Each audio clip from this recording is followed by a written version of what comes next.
आज का जो कार्यक्रम है उसके रूपरेखा बताइए। आज का कार्यक्रम है ये लगातार बढ़ती बेलगाम महंगाई के विरोध में हल्ला बोल प्रदर्शन है और हम चाहते हैं कि हमारी बात पीएमओ ऑफिस, एचएमओ ऑफिस और प्रेसिडेंट ऑफिस तक पहुंचे कि पिछले लगभग 3 साल में जो महामारी रही है उससे जनता त्रस्त है, बेरोजगार बिल्कुल लोगों का चला गया है, मजदूरी लोग करने को मजबूर हैं, उच्च शिक्षा प्राप्त लोग भी, लेकिन उसके बावजूद भी महंगाई बढ़ती जा रही है और फिलहाल में कल भी एक सिलेंडर पे, एलपीजी सिलेंडर पे 50 रुपए फिर से बढ़ गए। तो हालांकि बात ये अगर वो 100 रुपए भी बढ़ा दे तो भी हम क्या कर लेंगे।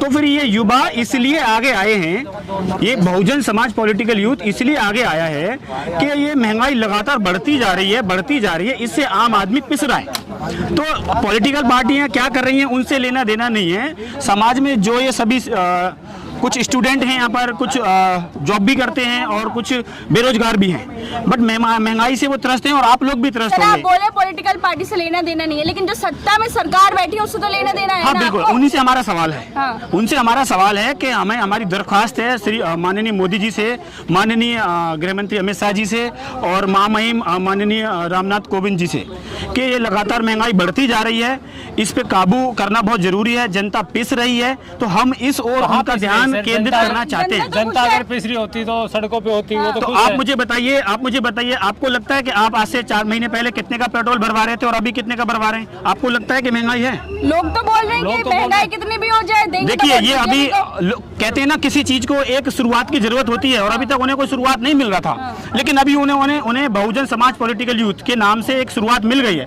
और अभी लोग आ रहे हैं, जुड़ रहे हैं और महंगाई का ये जो आंदोलन है अभी सांकेतिक तौर पर शांतिपूर्ण धरना प्रदर्शन था और अगर ये महंगाई पे काबू जल्दी नहीं पाया गया तो यही बीएसपी यूथ पूरे देश में आंदोलन करता नजर आएगा। भी लोग महंगाई के खिलाफ प्रदर्शन करते आ रहे, लेकिन अब भी 50 रुपए बढ़ गए सिलेंडर पे। सरकार कहाँ सुन रही है? तो सरकार, हम तो आज ही आए, सरकार ने कल बढ़ा दिया, तो हम यही तो कहना चाह रहे हैं उनसे शांतिपूर्ण तरीके से। आपको लगता है बाकियों की नहीं सुनी, आपकी सुनेगी सरकार? देखिए, मुझे नहीं पता कि वो किसकी सुनते हैं या किसकी नहीं, क्योंकि वो मेरे अकॉर्डिंग नहीं चलते।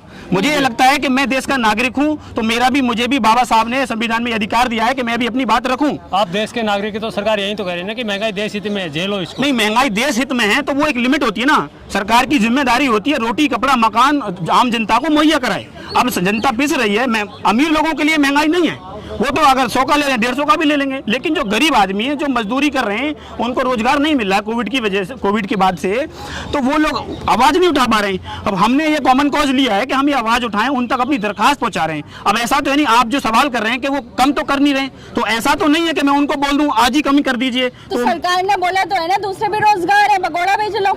नहीं, अगर वो कह रहे हैं पकौड़ा बेच लो, रोजगार है, तो ठीक है, कोई दिक्कत नहीं है। जो लोग पकौड़ा बेच रहे हैं वो भी अपनी रोजी रोटी चला रहे हैं, आखिर जीना तो है, 2 वक्त की रोटी तो खानी है। तो जब कुछ रोजगार नहीं मिला तो पकौड़ा भी बेच रहे हैं, लेकिन इतना ज्यादा बेरोजगार है, उन्होंने 2 करोड़ हर साल रोजगार देने की बात करी थी। तो सब प्रधानमंत्री बोले ना आत्मनिर्भर बन जाइए, प्रधानमंत्री आत्मनिर्भर बोलने की बात कर रहे हैं, लेकिन उनकी जवाबदेही बनती है, अगर वो सत्ता में है तो उनकी जवाबदेही बनती है कि आम जनता के लिए रोटी कपड़ा मकान की सुविधा मुहैया कराएं, चाहे वो कैसी भी स्थिति है। राशन बांट तो रहे हो, क्या तो राशन बांटने, आप मुझे बताएं, एक मिनट, आप मुझे बताइए, वो उन्हें गलत आदत डाल रहे हैं खाली कि 5 किलो। तो मना थोड़ी कर रहे हैं कि आप रोजगार मत करो। अच्छा ठीक है, अच्छा मेरा आपसे एक सवाल है कि अगर एक आम अगर आज की डेट में अगर एक फैमिली में हम देखा जाए तो 1 किलो नमक और 5 किलो गेहूं, 5 किलो चना और 1 रिफाइंड की थैली, क्या उससे गुजारा हो जाएगा? आपसे सवाल है मेरा। तो वो जो राशन दे रहे हैं वो पर्याप्त नहीं है। ये तो बोनस है ना जनता के लिए, वो रोजगार भी करे और सरकार भी दे रही है। नहीं, अब वो दे रहे हैं तो ठीक है, जिनके लिए सुविधाजनक है वो उनके लिए है, बट मैं ये समझता हूँ कि आम जनता के लिए ये इनफ नहीं है और उनको रोजगार भी चाहिए और ये महंगाई से लोग त्रस्त हैं और इसको कम करना बहुत जरूरी है और उनकी ये जवाबदेही है। मोदी जी ने कहा कि महंगाई का जिम्मेदार सरकार नहीं है, विपक्ष है। देखिए, वो जैसे विपक्ष जिम्मेदार बता रहे हो। अच्छा देखो, अगर वो ये बता रहे हैं कि विपक्ष है तो एक काम करें, वो एक दिन का उनको भी जिम्मेदारी देख लें। नहीं तो अगर मैं आपके चैनल के माध्यम से ये कहना चाह रहा हूँ कि जिस तरह से नायक फिल्म में एक दिन की जिम्मेदारी दी गई थी, एक दिन की जिम्मेदारी बहुजन समाज पॉलिटिकल यूथ को जिम्मेदारी दे दें एक दिन की, तो हम भी कुछ बदल के दिखा देंगे। तो अगर आप ऐसी बात कर रहे हैं तो बीएसपी यूथ को आपके चैनल के माध्यम से मैं कहना चाह रहा हूँ, बीएसपी यूथ को 24 घंटे का प्रधानमंत्री घोषित करें, हम भी बदलाव करके दिखा देंगे। तो बीएसपी थी तो मायावती थी तो मुख्यमंत्री देखिए, आप क्यों हरा दिया? जनता भी आप एक महिला हैं और मैं महिला का सम्मान करता हूं, आप मायावती कह के उनको संबोधित ना करें, वो बहन जी कहें या मायावती जी कहें, आप उनका सम्मान करें, वो हमारी माननीय नेता हैं। हम उनके यहाँ विरोध में नहीं है। मेरा जी वाले सवाल ये है, आपका सवाल है, आपकी देखो जनता ने हरा दिया, जनता, मैं जनता तो नहीं हूँ, अच्छा, बट मैं ये उनके बोल रहे जनता कि के आप उनको मतलब बहन की जी बात बोल उठा रहे रहा हो, हूँ। तो फिर ये तो वही बात हो गई ना, जैसे वो लोग बोलते जय श्री राम बोला, आप बोले बहन जी बोलो। नहीं, मैंने तो नहीं कहा बहन जी बोलो, आपने कहा बहन जी बोल के। नहीं, आप उस तरह से संबोधित कर रही हैं, तो मैंने वो पॉइंट आउट किया।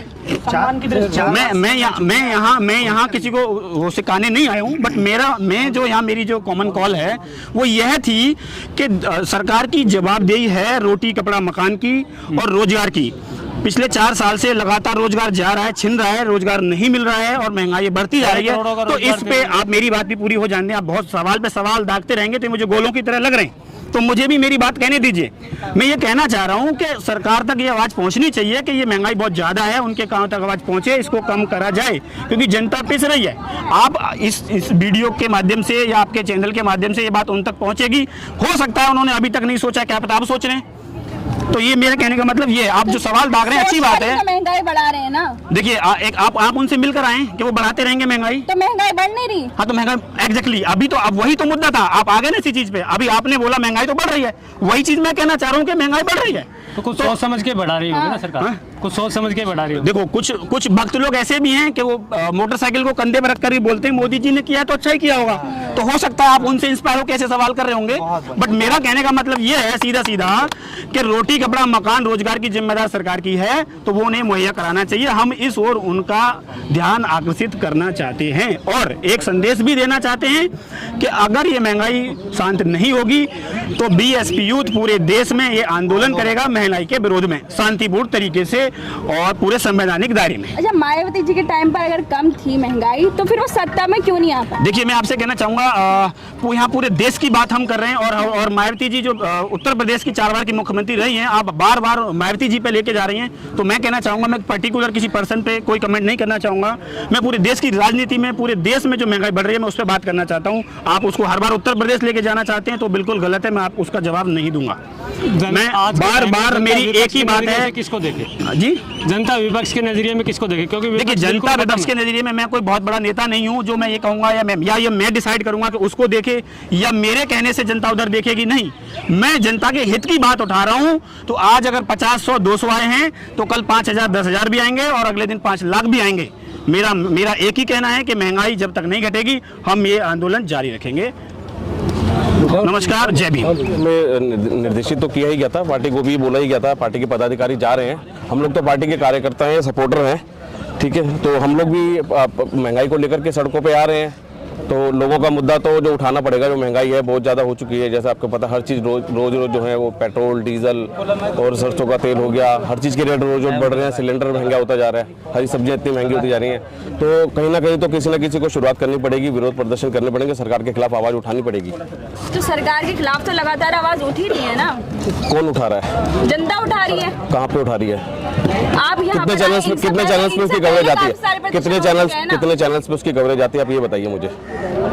मीडिया चैनल्स पे कितने चैनल्स पे उसकी कवरेज आती है? आवाज उठा रही है ना, आप जनता से मतलब रखिए। जनता, आपने बोला ना कि हम यहाँ पर आए हैं, अब तो क्या मतलब अगर वो लोग उठा रहे हैं, अगर कुछ लोग अगर उठा रहे हैं आवाज, तो क्या हमारी जिम्मेदारी नहीं बनती कि हम भी आवाज उठाएं या हम भी उनका साथ दें या और भी जनता आके हमारा साथ दे, और भी पब्लिक साथ दे? ऐसा नहीं ना कि जो लोग उठा रहे हैं सिर्फ उन्हीं की जिम्मेदारी है। महंगाई से तो सभी त्रस्त है ना, महंगाई से तो आप भी त्रस्त है, तो आपको भी साथ देना चाहिए, आप भी साथ दीजिए। सभी लोग अलग अलग करने के तो एक साथ क्यों नहीं आ रहे? देखिए, आप ये कोई भी आंदोलन जो होता है ना, कहीं पर शुरुआत होती है, उसके बाद वो धीरे धीरे लोग जुड़ते हैं। ऐसा नहीं है कि एक ही दिन में कहीं आप चाहें कि जंतर मंतर पे एक साथ 10 लाख लोग इकट्ठे हो जाएं, वो पॉसिबल नहीं है, ठीक है ना। यहाँ पर कोई इतना बड़ा कोई संगठन नहीं है या कोई उसको मीडिया प्रायोजित नहीं कर रहा कि एक ही बार में यहाँ पे इतने सारे लोग इकट्ठे हो जाएं। सब महंगाई के खिलाफ विपक्ष है कहाँ? नजर नहीं आता कहीं विपक्ष, इसीलिए तो हमें आना पड़ा। ये तो देश का सबसे बड़ा दुर्भाग्य है कि इस वक्त विपक्ष जो है वो सबसे ज्यादा कमजोरी स्थिति में है। और एक तो और मीडिया भी उसको विपक्ष को कमजोर दिखाने पे लगा, और विपक्ष खुद कमजोर भी है, क्योंकि वो देश के ऊपर जो भी इस टाइम पे महंगाई है या बाकी सारी बेरोजगारी है, अर्थव्यवस्था बिल्कुल चरमरा चुकी है, लेकिन वो बिल्कुल भी सवाल नहीं उठा रहे हैं संसद में। उन लोगों को पता नहीं क्या हो चुका है, वो बिल्कुल ही अलग हो चुके हैं और वो शायद फ्री हैंड दे दिया उन्होंने सरकार को कि आप जो चाहे वो करते रहो, हमारा जब समय आएगा हम भी सरकार बना लेंगे। शायद वो ये मान के चले कभी ना कभी तो इनकी सरकार जाएगी और अगला नंबर हमारा आ जाएगा। तो वो शांत हो चुके हैं, वो बैठ चुके हैं आराम से। विपक्ष के ऐसे हालातों के तो भविष्य में आप क्या प्रभाव देख रहे हैं इसका? देखिए, भविष्य में अगर विपक्ष का यही हाल रहा ना, तो देश जिस तरीके से चल रहा है, बर्बादी की ओर अग्रसर है, यहाँ हिंदू मुस्लिम हो रहा है, महंगाई चरम सीमा पर है, तो देश इस तरीके से तो होगा तो बुरा हाल होने वाला। हो सकता है कि जिस तरीके से हालात देश के बनाए जा रहे हैं, देश का माहौल बिगाड़ा जा रहा है, तो हो सकता है आगे जाके कि देश के अंदर गृह युद्ध भी हो जाए। ये दो समुदायों को आपस में लड़ा सकते हैं, क्योंकि इनको तो सिर्फ हिंदू मुस्लिम करना और मंदिर मस्जिद करना है और अपनी राजनीति चमकानी है। पूरे देश में इन्होंने लगभग हर डिपार्टमेंट का प्राइवेटाइजेशन कर दिया है, अपने आकाओं को दे दिया, चाहे वो अडानी हो अंबानी हो। आप देख ही रहे हो, अडानी आज से 10 साल पहले क्या था? कुछ भी नहीं था वो। शायद भारत के 100 अमीरों में भी उसकी गिनती नहीं थी। आज वो शायद देश का सबसे अमीर आदमी बन चुका है और विश्व के 5 सबसे अमीर लोगों की लिस्ट में आ चुका है। और यही हाल चलता रहा ना, तो शायद वो हो सकता है अगले 6 महीने में, साल भर के अंदर विश्व का सबसे अमीर आदमी भी बन जाएगा, क्योंकि हर चीज पे नियंत्रण उनका हो गया है। आपको लग रहा होगा कि किसान खेती कर रहा है या तेल की खेती कर रहा है या फ्रूट्स की खेती कर रहा है, लेकिन नियंत्रण इन्हीं का है। तेल की खेती कब से हो? लेकिन सरसों की खेती होती है ना, उसी से तेल निकलता है। खेती होती है, पेड़ पे थोड़ी लगता है। सर सुनिए, लेकिन जनता में एक ऐसा माहौल बनाया जा रहा है कि ये महंगाई जो बढ़ रही है इसमें सरकार का कोई दोष नहीं है, तो नेचुरली बढ़ रही है। नहीं, ऐसा भी कहेगी। अभी वो सरकार में है, इसलिए वो ये बोल रहे हैं कि ये नेचुरल है। जब वो विपक्ष में होते थे, तो वो जब सिलेंडर के 5 रुपए बढ़ते थे, तो वो स्मृति ईरानी जी चूड़ियां लेके यहाँ सड़कों पे बैठ जाती थी, सिलेंडर लेकर मनमोहन सिंह जी को चूड़ियां भेज देती थी। अब जब सिलेंडर 1000 के पार हो गया, तब उनके जू नहीं रेंगरी कान पे। अब उनको लग रहा है कि ये तो नेचुरल चीजें हैं। अब उनको लगता है कि ये तो नियंत्रण से बाहर है, ये सब करना पड़ेगा। एक तर्क ये भी दिया जाता है कि देश ही नहीं पूरी दुनिया एक वैश्विक महामारी से गुजरा है, तो इसलिए चीज़ों को सस्टेन करने के लिए भी ज़रूरी है ये। सर, वैश्विक महामारी से पूरी दुनिया गुजरी है, तो वो लोग भी तो अपना देश चला रहे हैं ना। आज के समय में भारत में पेट्रोल जो 120 रुपए, कुछ राज्यों में 117 रुपए भी बिक रहा है। हमारे पड़ोसी देशों में चले जाओ, पाकिस्तान में क्या रेट है? पाकिस्तान में मेरे ख्याल से 60-70 रुपए लीटर पेट्रोल है, बांग्लादेश में 80 रुपए लीटर है। हमसे ले रहा है, ठीक है ना, नेपाल हमसे लेकर हमसे ही सस्ता 20 रुपए सस्ता बेच रहा है। और हमारे जो यूपी और बिहार का बॉर्डर पड़ता है, वो लोग तो नेपाल से जाके भरवा के आते हैं, ड्रम लेके जाते हैं, अपनी गाड़ियां लेके जाते हैं, वहां से फुल करवा के आ जाते हैं। हमसे लेने के बाद भी वो 20 रुपए लीटर हमसे सस्ता कैसे बेच रहा है? इसका मतलब कहीं ना कहीं तो कुछ ना कुछ काला बाजारी है ना। इन्होंने पेट्रोलियम कंपनी का नियंत्रण उनके आकाओं को दे दिया है। वो जितना मर्जी रेट बढ़ाते रहो, हमें कोई मतलब नहीं, हमें हमारे कमीशन से मतलब है। वो चल रहा है, सरकार के साथ हो रहा है। सारे बड़े बड़े डिपार्टमेंट्स प्राइवेट कर दिए। अभी कल परसों की शायद 2-3 दिन पहले की बात है, जो पवनहंस कंपनी है जिसमें सरकार की 51% हिस्सेदारी थी, सरकार ने महज 200 करोड़ रुपए में 211 करोड़ में बेच दी, जिसकी सालाना आय भी 300 करोड़ से ज्यादा है। आप कुछ सोचिए। अब ये क्या है? झोलझाल। वो झोलझाल उसी का है, वो लाला रामदेव उसी का कोई विदेशी पार्टनर है जिसकी कंपनी को ये ठेका दिया। 3 कंपनी है जिनके पास कुल, उन 3 कंपनियों को मिला के 2 हेलीकॉप्टर हैं उसके पास। 6 महीने पुरानी कंपनी आपसे है।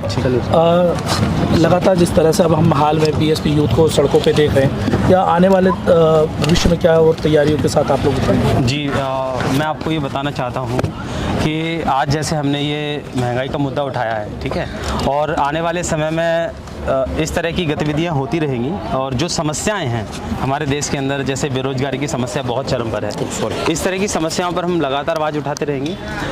मैं यहाँ से ये आगाह भी करना चाहता हूँ कि आने वाला जब हम कोई प्रोटेस्ट करेंगे तो बेरोजगारी के विरोध में करेंगे, ठीक है। जिस तरीके से समस्याएं देश में पनप रही हैं लगातार, उन सारी समस्याओं को लेकर हम संवेदनशील हैं और उन सब सारी समस्याओं को हम लगातार उठाते रहेंगे।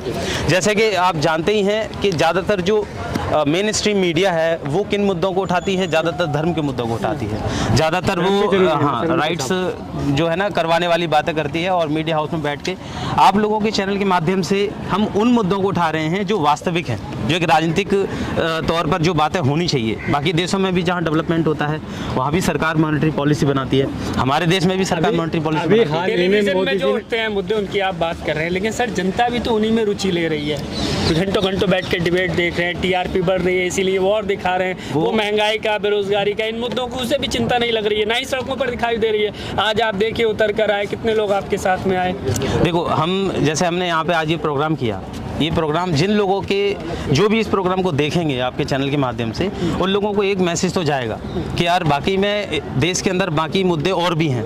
जैसे हम टीवी के सामने बैठ के चाय की चुस्की लेते हुए मीडिया डिबेट देखते हैं और उन पर अपनी जो है ना प्रतिक्रिया देते हैं और उन पर दिलचस्पी दिखाते हैं, तो कहीं ना कहीं ये जो मैसेज आज का है ये उनके दिमाग में कहीं ना कहीं ये क्लिक करेगा कि मुद्दे और भी हैं। हमारे बच्चों के भविष्य का सवाल है। ये जो युवा लोग हैं, ये जाके जो सड़कों पर आज आंदोलन कर रहे हैं, ये हमारे बच्चों के भविष्य के लिए कर रहे हैं। ठीक है, जो आपने एक क्वेश्चन किया था थोड़ी देर पहले कि ये सब नेचुरल है, सरकार क्या कर सकती है, सरकार पक्ष के लोग ये तर्क दें। मैं आपको बता दूं, किसी भी देश में सरकार जो है मॉनेटरी पॉलिसी बनाती है और मॉनेटरी पॉलिसी से ही महंगाई की दर को कम या ज़्यादा किया जाता है। ठीक है, इन्फ्लेशन रेट को कंट्रोल किया जाता है। ठीक है, और सरकार ने देख लिया है कि हमारे देश के अंदर ज़्यादातर लोग जो हैं वो धार्मिक चीज़ों में दिलचस्पी लेते हैं, इसलिए वो इन मुद्दों को हटकर दूसरे मुद्दों पर अपना ध्यान आकर्षित करना चाहती है और इसीलिए लगातार वो इस तरह की गतिविधियां करती रहती है।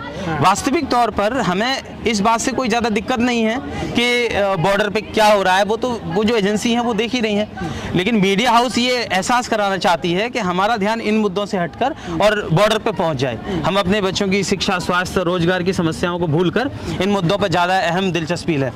हम लगातार ये प्रयास करते रहेंगे कि जो आम नागरिक हैं वो कहीं ना कहीं ऐसे मुद्दों से हटकर जो उनके किसी काम के नहीं हैं उन मुद्दों पर ध्यान दें जिन मुद्दों से उनके बच्चों का भविष्य जुड़ा हुआ है। सीधे सीधे सरकार पर ये दबाव डाला जाए, आज यहाँ पर अगर 100 लोग इकट्ठे हुए हैं, कल को 500 लोग इकट्ठे होंगे, 5000 इकट्ठे होंगे, 5 लाख इकट्ठे होंगे। सरकार को लामबंद करने की हम पूरे प्रयास करेंगे। जिस तरीके से आज का जो दौर लगातार बिगड़ते हुए हालात बन रहे हैं वो आने वाले समय में और घातक हो सकते हैं। लेकिन इस मीडिया को कैसे लामबंद करेंगे, इसका कैसे कंट्रोल करेंगे? जो मंदिर का, हनुमान चालीसा, मस्जिद, लाउड स्पीकर, इन सारे मुद्दों पर ही जनता को, पूरे देश को गुमराह कर रहा है। देखिए, ज़्यादातर परसेंटेज लोग जो हैं वो चाहते हैं कि अच्छे काम हो और जब उनको जिस तरह का इफेक्ट दिखता है वो उस तरह के अपने प्रभाव में डलते जाते हैं। नेगेटिव इफेक्ट दिखता है तो उसमें दिलचस्पी। जब हम इस तरह की जो है ना महत्वपूर्ण मुद्दे लेकर आएंगे तो मीडिया हाउस में भी ये बात जाएगी, कहीं ना कोई मीडिया हाउस तो इस चैनल को देखेगा, आपके चैनल को कहीं ना कहीं से, पर तो पूरा फैलेगा, है ना। हाँ, कहीं ना कहीं उस चीज़ को देखकर वो ये इस बात को कहीं ना कहीं सोचेंगे जरूर कि यार हम कितना गलत कर रहे हैं अपने देश के साथ। कहाँ पर आज ये जो यूनिवर्सिटी के छात्र हैं, ये जो युवा हैं, ये इतने संवेदनशील हैं, हम इतने अच्छे पोजीशन पर बैठ के भी देश के साथ गद्दारी कर रहे हैं, तो कहीं ना कहीं उनका जो है ना ध्यान इस पर जाएगा। Thank you so much. भैया, आपसे जानना चाहेंगे, जिस प्रकार से महंगाई दिन प्रतिदिन बढ़ रही है, लेकिन मोदी जी ने हाल ही में एक मीटिंग करके कहा है कि महंगाई का जिम्मेदार विपक्ष है, सरकार नहीं है। सरकार में वो बैठे हैं तो और कौन जिम्मेदार है? विपक्ष कैसे जिम्मेदार है? सारी पॉलिसी जो है सरकार की है, सरकार बनाती है, सरकार के हाथ में सब कुछ है। और फिर दूसरी बात, इस देश के लोगों को ये समझना पड़ेगा, जाति धर्म से, दलित मुस्लिम से, हिंदू मुसलमान से, मंदिर मस्जिद से उठकर देश के बारे में सोचना पड़ेगा, क्योंकि आज देश खतरे में है। देश के बारे में सोच के गए तो रही ना भाजपा? कहाँ देश हित में महंगाई बढ़ाई जा रही है? देश हित में कहाँ महंगाई बढ़ाई जा रही है? और फिर दूसरी बात भाई, अगर महंगाई देश हित में है तो क्यों लोग ये युवा पागल है क्या? यहाँ पर 100-150 युवा कितनी 46 डिग्री टेम्परेचर में घूम रहा है, आवाज उठा रहा है, पागल है क्या हम लोग? लेकिन इस देश के हर गरीब परेशान है, हर मजदूर परेशान है, हर व्यक्ति परेशान है। आज लोगों को समझना पड़ेगा भैया। युवा उतर के आते हैं तब वो लोग कहते हैं कि विपक्ष के लोग हैं, हमें बदनाम करने के लिए आए। हम पहली बात तो मैं आपको बता दूं, हम लोग किसी पॉलिटिकल पार्टी से नहीं है ना, हम लोग सामाजिक लोग हैं, सामाजिक आंदोलन चला रहे हैं और इस देश के लोगों की आवाज उठाने का काम कर रहे हैं। आज हम लोग 150 हैं तो आने वाले समय में हम लोग 1500 भी होंगे और 1.5 लाख भी होंगे, तो ऐसा नहीं है। और इस देश की सरकार को अब सोचना पड़ेगा, हिंदू मुसलमान दलित से ऊपर उठ के सोचना पड़ेगा देश के लिए, क्योंकि लोग कहते हैं हिंदू राष्ट्र। अरे हिंदू राष्ट्र तो जब बनेगा जब ये देश बचेगा, जब ये राष्ट्र बचेगा। देश ही बेच दिया भैया, ये मैं नहीं कह रहा हूँ, ये देश आपको दिख रहा होगा, आए दिन कोई कंपनी बेच देते हैं, कभी कुछ किसी को बेच दिया, कभी कुछ बेच दिया। तो इस देश के लोगों को अब देश के लिए सोचना पड़ेगा। सब पॉलिटिकल पार्टी छोड़ करके, सारी जाति धर्म छोड़ करके आज लोग देश के लिए खड़े हों, क्योंकि ये देश खतरे में है। आज ये देश बिक रहा है, ये बर्बाद हो रहा है, सबको पता है कौन बेच रहा है। मोदी जी कह रहे डंका बज रहा है, मोदी जी का डंका बज रहा है। देखो आपने किसकी सरकार है? ये प्रधानमंत्री नरेंद्र मोदी। ये लो।